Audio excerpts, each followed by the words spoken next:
Elon Musk promised the Cybertruck would be the future of driving. Stronger than any truck before it. Built like a tank. Powered by clean energy. But now, it's falling apart. Literally. In this video, we'll look at how Elon's biggest gamble is crumbling, and how Africa may have just created the vehicle that leaves Tesla in the dust. Let's get into it. When Elon Musk revealed the Cybertruck, it looked like a car from the future. Sharp lines, tough steel, and big promises. It was meant to be bulletproof and groundbreaking. But now, that vision is falling apart. Literally. Nearly every Cybertruck built between 2023 and 2025 has been recalled. Why? Because parts of the truck are flying off at high speeds.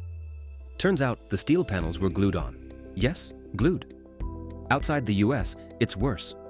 The UK, Australia, and even China have rejected the truck over safety and size concerns. What was supposed to be Elon's boldest design is now a global liability. Tesla is scrambling to fix things, but the damage is done. The Cybertruck isn't changing the game. It's becoming the cautionary tale. While Elon's truck struggles, something amazing is happening in Africa. In Zimbabwe, an inventor named Maxwell Chikumbutso built a car that powers itself. No gas, no electricity, no charging. It runs on radio waves, energy already floating in the air. Many people in the West laughed at the idea. But in Zimbabwe, the car works, and it's driving. This isn't just a cool science project. It's a real solution to a real problem. In many parts of Africa, fuel is expensive and electricity is hard to find. Some villages go days or weeks without power. So building cars that don't need fuel or plugs isn't just smart, it's necessary for survival. Western scientists were quick to say it's impossible. They didn't have studies or tests to back up their claims. It just didn't fit what they thought was real. But people on the ground in Africa don't have time to wait for approval. They need solutions now. And this one is working where no other solution has. Instead of building around gas stations or charging docks, Africa is creating a future that works without them. That changes everything. While Tesla needs a giant network to keep its cars moving, Africa is finding power in places others never looked. Tesla and other car companies have spent years building massive factories and complicated supply chains.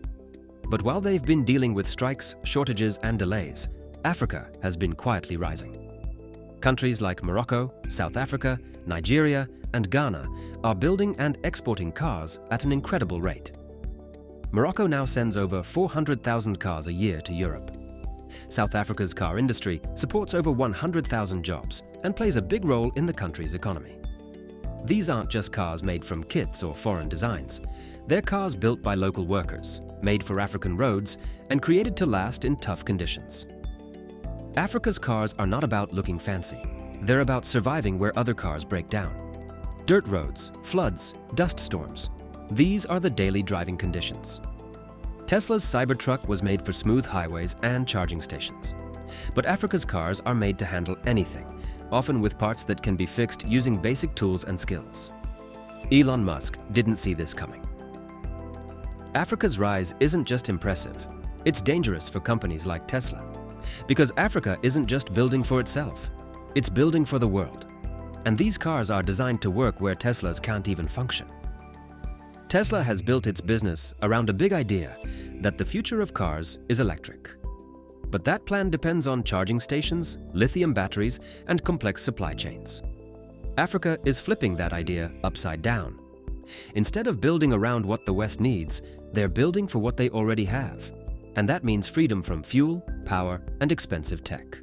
Self-powered vehicles don't need charging networks. They don't need lithium or cobalt, minerals that are hard to find and harmful to mine. That's a big problem for Tesla. If these new cars take over, Tesla's biggest strengths could become useless. In places where Tesla sees challenges, Africa sees chances. Local parts are made in community workshops. Materials come from nearby factories. People build and fix cars without needing a fancy degree or expensive machines. It's simple, flexible, and it works. And because it's built this way, the money and the power stay local. Elon once tweeted he'd prefer to mine less lithium.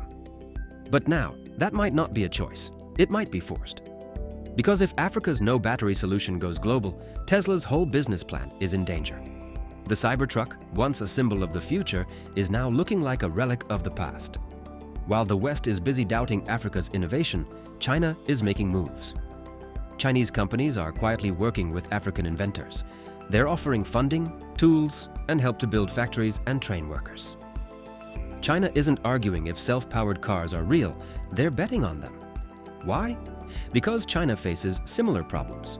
Some areas are crowded, power is limited, and gas is expensive.